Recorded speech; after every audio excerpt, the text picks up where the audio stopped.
지금은 어쩌면 우리가 하나님께 기도해야 되는 여러 기도 제목 중에 지혜를 달라고 기도해야 될 때라는 생각이 들어요. 왜냐하면 지혜의 가치는 시대가 혼탁할수록 중요한 것이기 때문입니다. 왜냐하면 지혜는 바른 것을 판단하고 바른 것을 선택할 수 있게 해주는 중요한 출발점이기 때문입니다. 특별히 이 혼란기 때 가장 탁월한 리더는 다른 부분이 아니라 지혜로운 리더예요. 어쩌면 지금 우리나라의 이 대통령을 위해서 여러분들 기도할 때 우리 대통령에게 지혜를 달라고 여러분 기도하셔야 돼요. 왜냐하면 세상이 너무 혼란스럽기 때문에. 아마 지금 기업가들도 크리스찬 기업가들이 뭘 기도할까요? 하나님 저에게 지혜 주세요. 도대체 이 사업을 확장해야 됩니까? 말아야 됩니까? 지금 세상이 뭐 막 금리는 올라가고 뭐 환율은 올라가고 뭐 물가는 올라가고 뭐 자재비는 올라가고 뭘 어떻게 해야 될지 막 당황스러울 때 기도하는 건 뭐예요? 지혜를 달라고 기도하는 것입니다. 우리 인생도 마찬가지죠. 어려움이 있을 때일수록 우리가 정말 가장 소중히 여겨야 되는 것은 바로 지혜의 가치일 것입니다. 전 그런 의미에서 솔로몬이 하나님께 일천번제를 드리고 하나님을 만났을 때 그가 구한 소원이 지혜를 달라고 한 것은 탁월한 선택이었다고 생각해요. 왜냐하면 솔로몬은 어린 나이에 다윗의 뒤를 이어서 왕이 됐어요. 비록 다윗은 강력한 통치력을 가지고 있는 왕이었지만 이미 다윗 시대 때 이미 여러 가지 내적으로 외적으로 불안한 요소들이 있었어요. 우선은 다윗 왕가 이전에 사울 왕가가 있었잖아요. 여전히 베냐민 지파는 자신들의 왕권을 빼앗긴 것에 대해서 불만을 가지고 뭔가 다윗 가문의 약점만 잡히면 언제든지 쳐들어올 준비를 하고 있었을 것이며, 또 다윗의 자식들 중에서도 또 서로 간에 또 이복 형제들끼리 왕위를 가지고 전쟁을 치른 상황 가운데 있었습니다. 또 다윗과 함께 나라를 세워갔던 이 개국공신들도 보면은 점점 이제 소위 말하는 이제 자기 목소리가 커지면서 자기 멋대로 하려고 하고 있고요. 또 이 다윗 시대 때 이스라엘 땅에 이스라엘의 힘에 눌려 있었던 블레셋이나 모압이나 암몬도 틈만 나면 어떻게든지 독립하려고 때를 노리고 있는 이 시점에 솔로몬이 왕이 된 겁니다. 그러니까 이게 왕이 됐다고 편한 게 아니에요. 왕이 된 그 순간부터 이 솔로몬은 두려움이 날마다 엄습했을 거예요. 자기는 아직 나이도 어리죠. 아버지처럼 용맹하지도 않죠. 전쟁 경험이 풍부한 것도 아니죠. 그러니 자신이 어떻게 이 아버지가 쌓아놓은 나라를 제대로 이끌어갈 것인가 늘 두려움 가운데 있었을 것이고, 그 두려움이 하나님께 일천번제를 드리고 나서 하나님의 응답을 구할 때 저에게 지혜를 달라고 기도한 것일 것입니다. 우리가 잘 산다고 하는 것은 평화의 때와 풍요의 때와 그리고 결핍의 때, 험한 시대는 다른 거예요. 평화의 때는 잘 사는 게 뭘까요? 더 좋은 일들을 많이 누리는 것입니다. 여러분, 풍요로울 때는 잘 사는 게 뭘까요? 그 풍요를 누릴 수 있도록 건강 주시고, 또 풍요를 누릴 수 있도록 나에게 시간의 여유를 주시고, 그게 잘 사는 것입니다. 그러나 험한 시대 때는요, 뭔가 위기가 있고 문제가 있을 때는 잘 사는 게 뭘까요? 그건 위험을 피할 수 있는 지혜를 갖는 게, 그게 바로 가장 잘 사는 거라는 거예요. 위험을 피하고 생명의 길을 갈 수 있도록 지혜를 가지고 사는 게 바로 잘 사는 것이라면, 어쩌면 지금 세상이 돌아가는 걸 보면서 어쩌면 우리가 주님께 구해야 되는 가장 중요한 기도는 바로 지혜를 달라고 하는 것입니다. 아무리 우리가 지금까지 아무 문제 없이 잘 살아왔어도 인생의 지뢰 한 번만 밟으면 어떻게 돼요? 모든 걸 다 잃어버리는 거예요. IMF를 겪어보신 분들은 알잖아요. 이 평생 직장 사업 잘 하다가 IMF 때 한번 삐끗하고 나서는 그걸 회복하지 못하고 평생 그 후유증에 사는 사람들도 꽤 많이 있다고 저는 알고 있습니다. 지금이 그런 시대로 되고 있다면 우리는 주님 앞에 지혜를 구할 수밖에 없다는 거예요. 하나님, 지혜의 영이신 성령님, 저에게 지혜를 주셔서 이 혼탁한, 이 위험한 시대 가운데 제가 그 생명의 길을 잘 갈 수 있도록 인도해달라고 기도해야 할 것입니다. 그렇다면 이 지혜의 영이신 성령님께서 우리에게 주시는 지혜는 무엇일까요? 특별히 험악한 시대, 우리가 주님께 구해야 되는 지혜가 무엇인지를 여러분들이 깨닫고 그 지혜를 따라 사는 인생이 되기를 주님의 이름으로 간절히 축원합니다. 먼저 우리가 오늘 본문을 통해서 알 수 있는 것은 바로 음란한 시대, 분별의 지혜가 필요하다는 거예요. 우리가 음란한 시대를 살고 있다면 분별의 지혜가 필요하다는 것입니다. 오늘 본문의 윗절에 보니까 지혜가 또 너를 음녀에게서 말로 호리는 이방 계집에게서 구원하리니, 주님이 주신 지혜는 어디서부터 우리를 구원한다고요? 음녀와 이방 계집으로부터 구원한다. 여기 음녀와 이방 계집이라는 것은 뭐 여성을 비하한다는 뜻이 아니라 성경 속에서 말하는 이 음녀라는 것은 영적 정신적 음란함을 상징할 때 이 말을 써요. 왜 음녀라고 하느냐? 이 이방 신을 섬기는 많은 종교들 중, 특별히 바알이나 아세라를 섬기는 종교, 특히 바알 신을 섬기는 종교에는 여성들이 사제 역할을 했어요. 근데 그 여성들이 어떤 사제 역할을 하느냐? 그 제사를 드리러 온 사람들과 성적 관계를 맺는 거예요. 그것이 이제 풍요의 상징.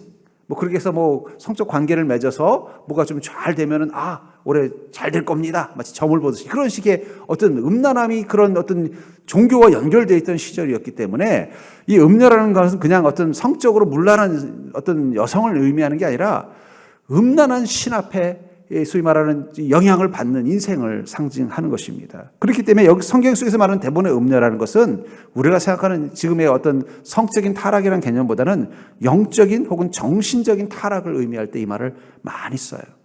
그런데 저는 가만히 생각하면 우리 시대도 음란한 세대죠. 쾌락에 중독되어져 있다는 거예요. 쾌락에. 사람들은 다 쾌락에 중독되어져 있습니다. 여러분들도 쾌락에 중독되어 있어요. 첫 번째, 설탕에 중독되어 있죠. 단맛에 중독되어 있어요. 또 두 번째, 탄수화물에 중독되어 있습니다. 제가 한번 나도 좀 다이어트를 위해서 한번 탄수화물을 끊어보자 그랬는데 못 견디겠더라고요. 밥을 먹든 빵을 먹든 뭘 먹어야지 이게 고기만 먹고는 이게 사람이 이게 속이 막 견디질 못하겠더라고요. 야채 별걸 다 먹어도 안 돼요. 밥이라도 한 숟가락 먹어야 이게 속이 진정이 되더라고요. 왜 그럴까요? 중독이 된 거예요. 우리도 사실은 이 쾌락에 중독되어 있는 겁니다. 거창한 쾌락을 떠나서 우리 삶에 많은 쾌락에 중독이 되어 있어요. 옛날에는 심리, 20리도 걸어 다니던 인생이 이제는 자가용 맨날 끌고 다니니까 어떻게 돼요? 100m도 안 걸어 다니는 거예요. 집 앞에 슈퍼도 뭐예요? 차 끌고 가서 장 봐가지고 오는. 중독이 된 거예요, 중독. 쾌락. 우리 몸의 즐거움에 중독이 된 것입니다. 근데 이게 왜 위기냐? 이 쾌락에 중독이 되면요, 우리 내면의 위기가 온다는 거예요. 처음에는 작은 쾌락에 만족을 느끼지만 점점 어떻게 돼요? 더 큰 쾌락을 우리는 탐하게 돼 있는 거예요. 저도 이 음식을 되게 좋아합니다. 맛집도 되게 좋아하고요. 그러다 어느 날 하나님께 갑자기 제가 이게 죄라는 생각이 번쩍 드는 거예요. 내가 이거 조심해야 되겠다. 왜 죄라는 생각이 번쩍 들었냐면은 맛있는 음식에 중독이 되다 보니까 맛없는 음식을 먹으면 짜증이 나는 거예요. 감사를 잃어버리는 거예요. 식당에 갔는데 음식이 내가 생각한 건 맛이 없는 거예요. 그러면 막 화가 나는 거예요. 그래서 내가 이게 죄 중독이 됐구나.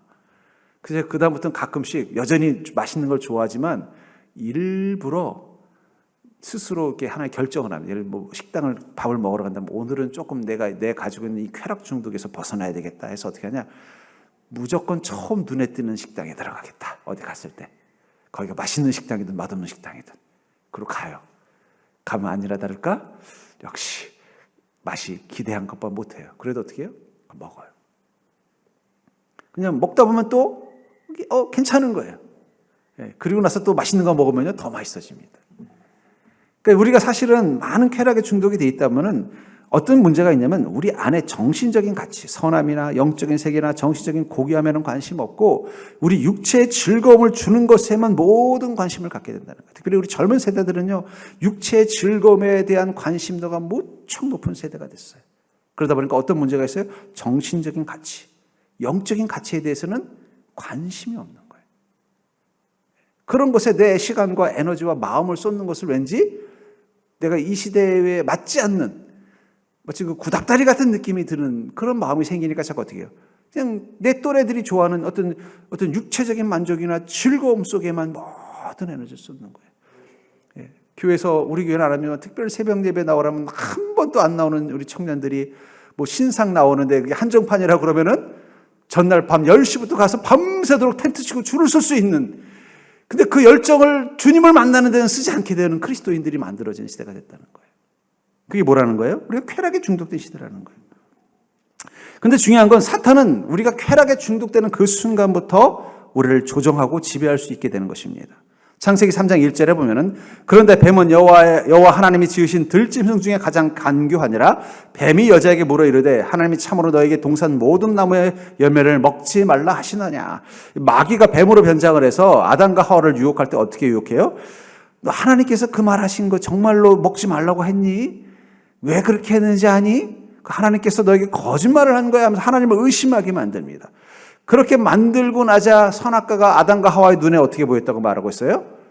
보암직하고 먹음직스럽더라. 이 자극적인 치약으로 보이게 되는 거예요. 마귀는 아는 것입니다. 인간의 약점이 뭔지. 인간은요, 육체적인 자극, 오감의 자극에 약한 존재라는 걸 잘 알기 때문에 우리를 유혹할 때 어떻게 해요? 그걸 가지고 유혹을 할 확률이 높다는 거예요. 그러니까 아담과 하와가 보니까 어떻게 돼요? 이 선악과가 정말 보암직하고 먹음직스러운 거예요. 그러자 갑자기 그의 마음속에 없던 의심이 생기기 시작하는 거예요. 왜 하나님이 저걸 먹지 말게 하셨을까? 어쩌면 뱀의 말이 맞을지도 몰라. 분명히 하나님, 내가 저걸 먹으면 하나님과 같이 될까 봐 두려워서 그랬구나. 하나님의 말씀과 생각을 의심하고 믿지 못하는 단계로 갔다는 거예요. 우리가 왜 쾌락의 노예가 되면 안 되느냐? 그런 마귀는 반드시 그런 우리의 약점을 이용해서 우리가 정신적으로, 영적으로 선함에 대한 가치를 잃어버리게 만들 수 있기 때문입니다. 그래서 호세아서 5장 4절에 보면 그들의 행위가 그들로 자기 하나님에게 돌아가지 못하게 하나니 이런 음란한 마음이 그 속에 있어 여호와를 알지 못하는 까닭이라. 음란한 마음이 있으면 뭘 알지 못한다고요? 하나님을 알지 못하는 자가 된다는 거예요. 여기서 음란하다는 건 성적인 것을 의미하는 게 아닙니다. 영적으로, 정신적으로 진리인 말씀과 다른 것을 갖는, 생각을 갖는, 소위 말하는 병든 신념을 갖게 되고 병든 가치관을 갖게 되는 것을 이 음란한 마음이라고 표현하고 있는 거예요. 그런 게 내 마음속에 들어오면 들어올수록 하나님을 더 모르게 되는 거예요. 아담과 하와가 이 뱀의 유혹을 받기 이전에는요, 자신들이 하나님을 누구보다 잘 안다고 믿었어요. 그런데 뱀이 와서 어떻게 한 거예요? 이 선악과를 왜 못 먹게 하는지 아니? 그걸 먹으면 네가 하나님과 같이 될까 봐 두려워서 그런 거야 하는 뱀의 거짓말을 믿기 시작하자 그때부터 그들은 하나님이 잘 이해되지 않은 것입니다. 그리고 먹고 나서 어떻게 자신의 부끄러움을 보면서 이런 부끄러운 모습을 보이면 하나님이 분명히 화를 내겠지 하면서 숨어버렸다는 거예요. 만약에 그 전이었으면 어떻게 됐을까요? 자신이 설령 벌거벗은 걸 느꼈을지라도 하나님 앞에 숨지 않았을 거예요. 오히려 하나님 죄송해요. 제가 잘못했어요. 저를 용서해 주세요. 하고 하나님께 나갈 텐데 이제 하나님을 못 믿는 거예요. 나를 죽일 거야. 나를 버릴 거야. 그리고 숨어버렸다는 거예요. 전 그러면서 여러분들은 이 시대에 하나님께 분별의 지혜를 달라고 기도하셔야 됩니다. 어떤 것이 선한 것이고 어떤 것이 악한 것이고, 특별히 이 음란이라는 건 아까도 말한 것처럼 완전히 악한 것이라면은 이게 구분이 쉬워요. 어정쩡하게 악한 것, 완전한 진리가 아니라 살짝 진리와 거짓을 섞어버리는 거예요. 그러면요, 이게 홀빵 넘어가는 거예요.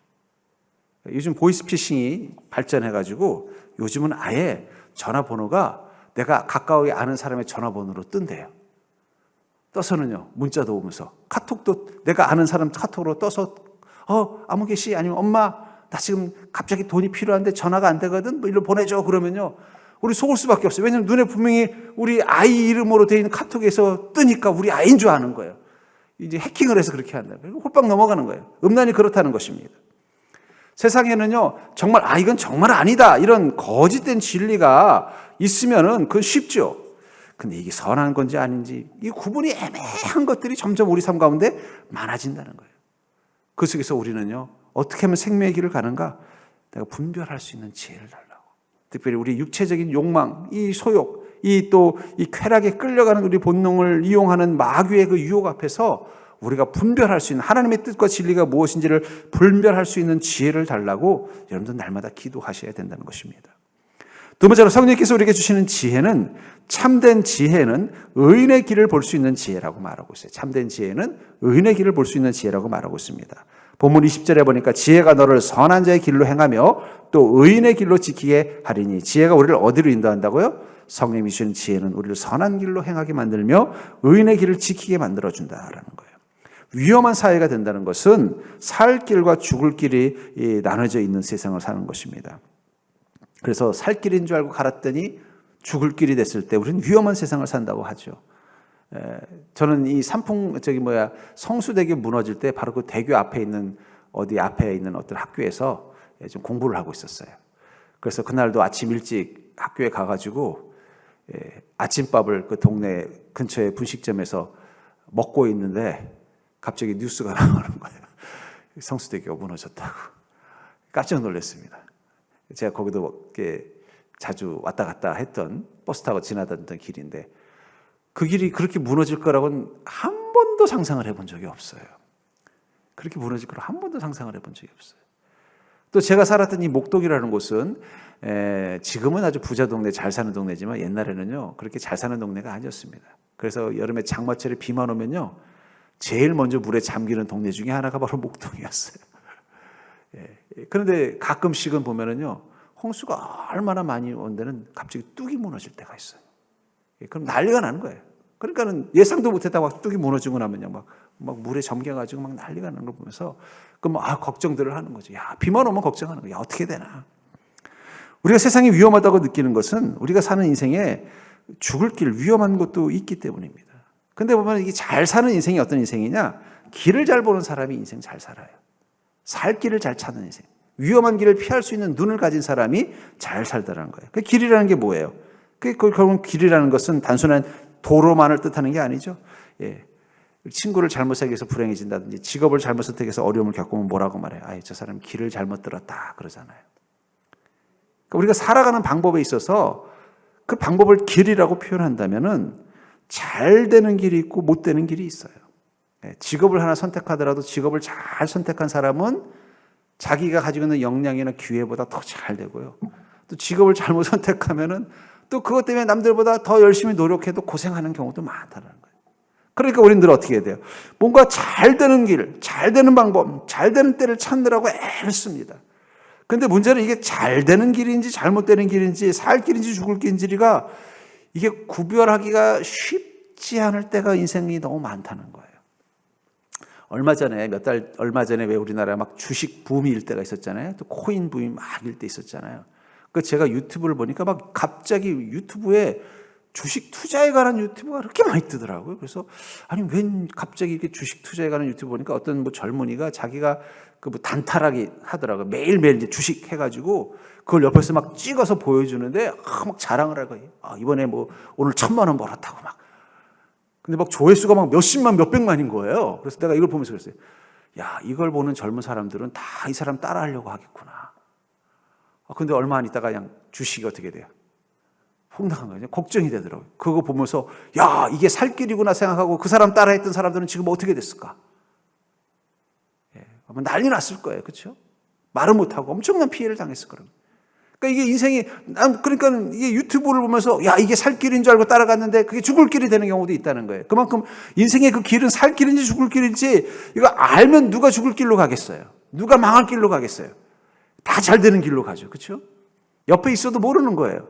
몇 번 제가 얘기했습니다만 제가 이 교회 부임했을 때 이 옆에 지금 공터도 있고 그 옆에 건물도 있잖아요. 그 폐가가 두 채 있었어요. 폐가가.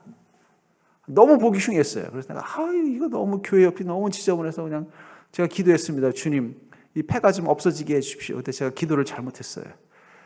그 폐가를 주시옵소서라고 기도했어야 되는데 없어지게 해주세요. 그랬더니 하나님이 없애주셨는데 그 땅은 다른 사람의. 그래서 그때 제 기억에는 그때 막 왔을 때 한 300만 원 정도면 팔겠다는 이야기를 제가 들었어요. 지금 아마 한 2,500만 원, 3,000만 원 할걸요. 그래서 기도를 잘못했습니다. 그 폐가를 좀 주십시오라고 기도했어야 됐는데 폐가를 없어지게 해달라고. 살 길인지 죽을 길인지 옆에 있어도 모르는 거예요. 인생이라는 게. 그걸 알면 다 살 길로 가지 누가 죽을 길로 가서 인생 실패하고 손해보고 억울한 일 당하고 후회하는 일 당하겠어요. 아무리 인생에 탁월한 사람도 못해요. 저희 아이랑 동아리에서 같이 친하게 지냈던 그런 선배가 아마 좀 서울에 아주 유명한 증권 회사에 어떻게 취업을 했나 봐요. 그래서 어떻게 주식 좀 정보 좀 달라 그랬더니 그러더래요. 나도 모르겠다 그러더라는 거예요. 내가 그걸로 밥 먹고 살지만 도대체 어떻게 될지 모르겠다는 거예요. 그래서 자기가 그 말 듣고 주식을 안 하기로 했다는 거예요. 그게 직업인 사람도 모르는 걸 내가 괜히 했다가 손해보면 어떡하냐 그런 날 듣고 웃었습니다만. 네, 여러분들 우리가 인생의 살 길과 죽을 길이 잘 보인다면 우리가 뭘 걱정하겠어요. 근데 이게 참 모호하기 때문에 살 길인 줄 알고 갔다가 죽을 길을 만나는 거고 죽을 길인 줄 알고 피했더니 알고 보니까 그게 살 길인 경우가 있으니까 또 후회를 하는 거예요. 여러분들 인생 가운데 성공의 길, 실패의 길 구분 어려워요. 안 보여요. 아무리 막 정신을 바싹 차려도 잘 보이지 않아요. 근데 선한 길과 의인의 길은 분명합니다. 어떤 게 선한 길이고 어떤 게 악한 길인지, 어떤 게 의인의 길이고 어떤 게 죄인의 길인지는 너무 분명해요. 분명한데 의인의 길이 살 길인 것 같이 보이니까 의인의 길을 가는 거예요. 선한 길이 죽을 길처럼 보이니까 안 가는 거지, 선한 길과 의인의 길을 모르는 건 아니라는 거예요. 근데 왜 그런 분이 선한 길과 의인의 길이 분명한데도 안 갈까요? 그것은 그것이 살 길이라는 믿음이 없기 때문이라는 거예요. 선한 길, 의인의 길이 살 길이라는 믿음이 없기 때문에 우리는 그 길을 선택하지 않는 거지, 몰라서 그런 게 아니에요. 근데 중요한 건 하나님께서 우리에게 선한 길을 볼 수 있는 능력, 의인의 길을 볼 수 있는 능력을 주신 이유는 무엇입니까? 우리가 살 길을 찾아갈 수 있도록 도와주시는 거예요. 그래서 이사야서 26장 7절에 보니까 의인의 길은 정직함이요 정직하신 주께서 의인의 첩경을 평탄하게 하시도다. 여러분, 의인의 길은 눈에 보이기에 죽을 길처럼 보여도 어떻게 된다고요? 그 의인의 첩경, 막 고개 막 있는 걸 말하는 거예요. 그걸 평탄하게 한다는 거예요. 요셉은 의인의 길을 간 사람입니다. 그러자 그가 애굽에서 고생하고 어려움을 겪는 이 첩경이 어떻게 돼요? 하나님의 형통으로 평탄하게 되더라는 거예요. 하나님은 우리가 살 길을 보게 해주셨어요. 다만 그 살 길이 무엇으로 보이는 거예요? 의인의 길, 선한 길로 보이게 해주는 거예요. 근데 그 길이 내 눈에 첩경으로 보일 때가 있다는 거예요. 마치 요셉에게는 왕의 감옥, 또 보디발 장군 집의 노예 생활이라는 험한 곳으로 보이지만, 그러나 그가 의인의 길임을 믿고 갔을 때 어떤 일이 난다는 것입니까? 하나님이 그것을 평탄하게 만들어준다는 거예요. 눈에 보이는 게 전부가 아니라는 것이죠. 잠언 4장 18절부터 19절에 보면은 의인의 길은 돋는 햇살 같아서 크게 빛나 한낮에 광명에 이르거니와 악인의 길은 어둠 같아서 그가 걸려 넘어져도 그것이 무엇인지 깨닫지 못하느니라. 의인의 길은 어떻다고요? 한낮에, 밝은 대낮의 길과 같다는 거예요. 여러분, 대낮의 길에서 넘어지는 사람이 얼마나 되겠어요? 그러나 어두우면요, 집 앞 골목 앞에서도 넘어지는 겁니다. 아니, 자기 집 거실에서도 넘어지는 거예요. 어두우면. 뭐가 있는지 모르니까. 근데 의인의 길은 어떤 길이라고요? 햇살 같다는 거예요. 밝은 길이라는 거예요. 이스라엘 민족이 광야에서 40년간의 시간들을 잘 이겨낸 것은 그들이 간 광야는 그래도 살만한 곳이어서가 아니에요. 그것은 척박한 곳이고 독충들이 드글대는 곳이고 도적들이 숨어있는 곳이고 사람 살기 힘든 여러 가지 악조건들이 많았지만 그것은 하나님의 인도하신 가운데 있는 의인의 길이었고, 그 의인의 길을 따라갔을 때 그들에겐 무엇이 있었던 거예요?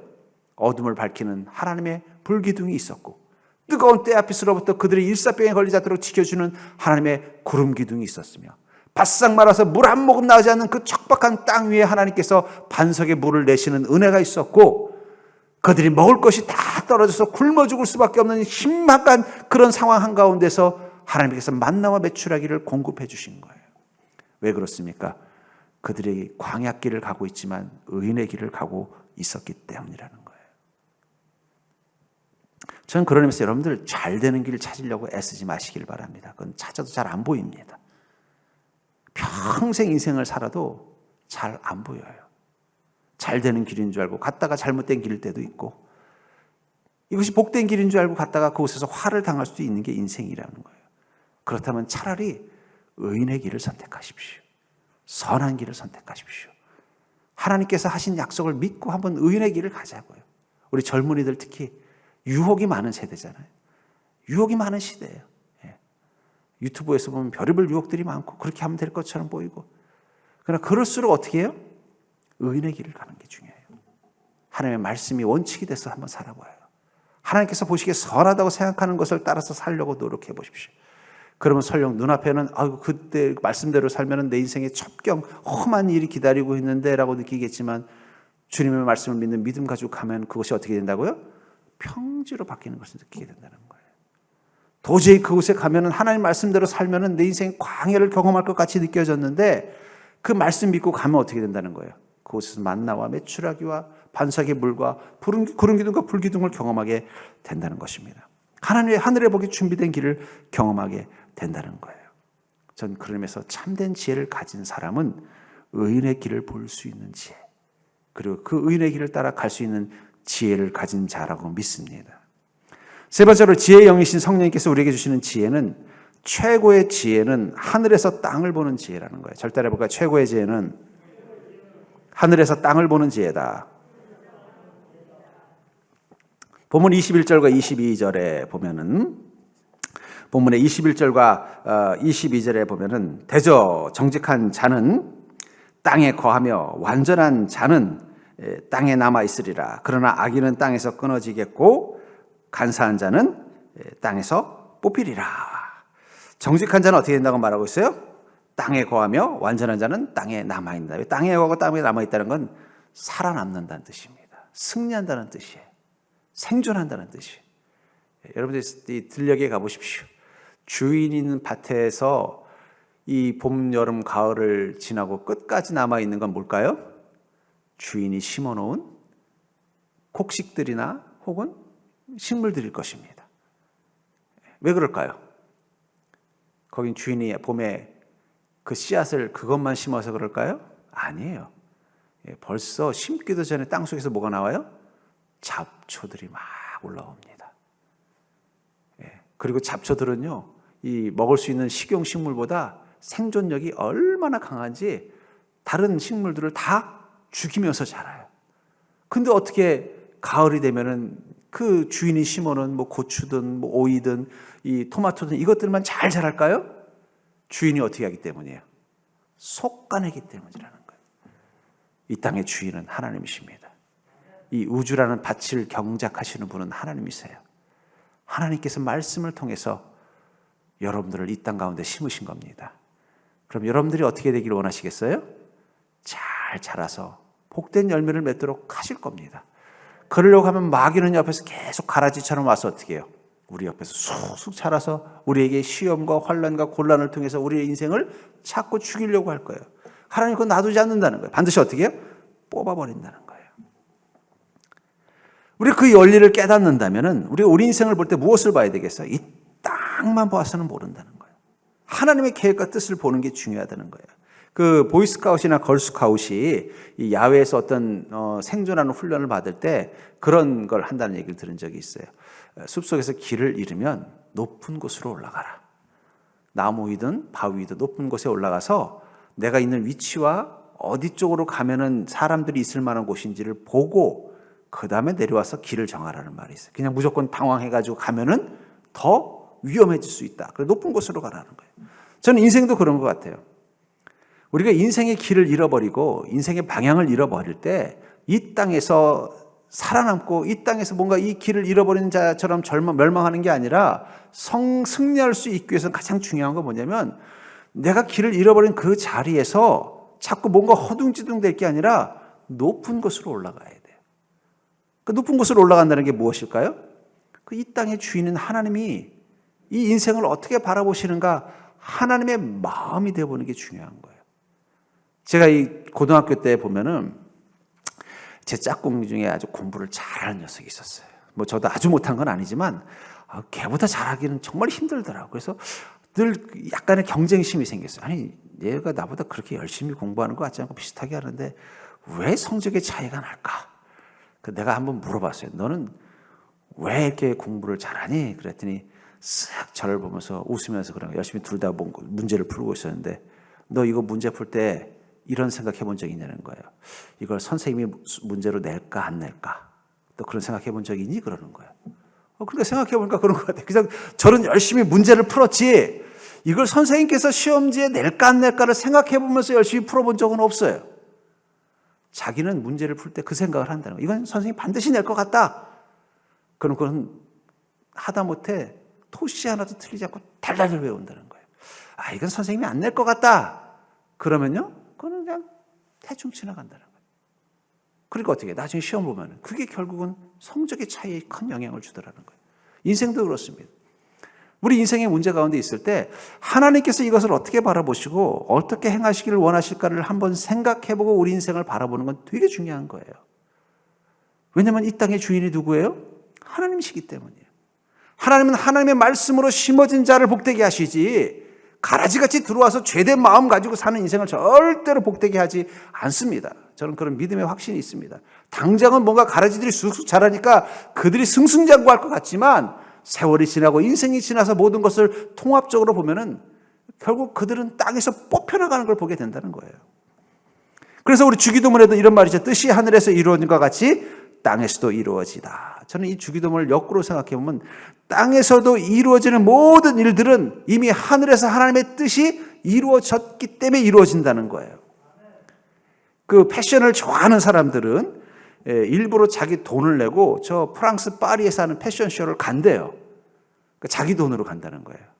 또 그 패션쇼를 할 때는 프랑스 파리의 숙박비가 엄청나게 비싸대요. 근데도 가는 이유가 있대요. 이유가 뭐냐? 프랑스 파리에서 하는 패션쇼를 보고 오면은 앞으로 대한민국에서도 어떤 패션이 유행할지를 알 수 있다는 거예요. 그러니까 어떻게 해야 돼요? 옷장사 하시는 분은 그런 스타일의 옷을 사서 그걸 팔면은 히트를 치는 거예요. 또 디자이너면은요. 그럼 거기서 본 것을 모티브로 해서 자기도 나름대로 디자이너해서 비슷한 옷을 만들어내면 사람들이 열광을 하더라는 거예요. 그래서 비싼 돈 들여서 일부러 프랑스 파리까지 가서 그 패션쇼를 자기 돈으로 다 보고 오더라는 거예요. 무엇 때문이에요? 높은 곳에서 봐야 낮은 곳이 잘 보이기 때문이죠. 인생도 그렇습니다. 하나님이 어떤 마음을 가지고 계시는지, 하나님의 뜻이 무엇인지, 저 하늘에서 이루어진 일들이 무엇인지를 잘 알게 되면요, 이 땅의 일은 다 보이는 거예요. 근데 하늘을 보지 않고 땅만 보면요, 마치 숲속에서 길을 잃어버린 것처럼 내가 열심히 무엇인가를 하고 있지만 그것이 더 나를 더 길을 잃어버린 인생으로 만들어버릴 수 있다는 것입니다. 전 그런 의미에서 잠언 9장 10절에 의인의 길은 잠언 9장 10절에 보면은 여호와를 경외하는 것이 지혜의 근본이요 거룩하신 자를 아는 것이 명철이니라. 하나님을 경외하고 그분을 아는 것이 왜 지혜와 명철일까 묵상해 보다가 성경이 우리에게 주는 지식은 맞아요. 하나님을 아는 지식이고 천국을 아는 지식이고 영혼을 이해하는 지식입니다. 그런데 하나님을 알면 알수록 우리 사람을 알 수 있게 돼요. 천국을 이해하면 이해할수록 세상이 어떤 곳인지가 분명하게 보이게 되어져 있다는 거예요. 영혼을 볼 줄 아는 눈을 가지면 인간의 육체도 보이게 된다는 것입니다. 그러니까 하나님을 잘 알 수 있고 천국을 잘 알 수 있고 영혼을 잘 아는 지식만 가져도 어떻게 돼요? 세상을 잘 알 수 있고 이 땅을 잘 알 수 있고 인생을 잘 알 수 있다는 거예요. 전 그러면서 여러분들 내가 아무리 세상에서 좀 잘 살아보려고 세상을 이해하려고 노력하고 인간을 이해하려고 노력하고 육신을 이해하려고 노력해도 잘 이해가 되지 않는다면 이제는 이해하려는 대상을 한번 바꿔보십시오. 내가 하나님을 더 잘 알고 싶다. 천국을 잘 이해하고 싶다. 영혼을 대해서 더 잘 알고 싶다. 알면 알수록 육체가 어떤 것인지 이 땅이 어떤 곳인지 인생이 어떤 곳인지를 더 정확하게 이해할 수 있게 되는 것입니다. 그렇기 때문에 말씀을 사모하고 그 말씀을 통해서 하나님을 아는 일이 최고의 지혜일 수밖에 없다는 것입니다. 여러분들이 인생을 보면 볼수록 아이고 나는 인생이 참 뭔지 모르겠다. 그럼 이제 눈을 들어서 하늘을 보시고 하나님을 알려고 노력해 보십시오. 도대체 인생이 무엇인지 사람이 무엇인지 도대체 사람들이 이해가 되지 않는다. 눈을 들어서 하나님을 이해하려고 노력해 보십시오. 그리고 내 육신 가지고 사는 내 인생, 내 육신의 삶이 도대체 살면 살수록 그냥 이해되지 않는다. 자신의 영혼을 들여다보시라는 거예요. 그럼 여러분들은 세상을 누구보다 더 잘 아는 자로 그런 지혜로운 자로 변화될 것입니다. 여러분들이 그런 지혜를 가지고 사는 인생이 될 수 있기를 주의 이름으로 간절히 축원합니다.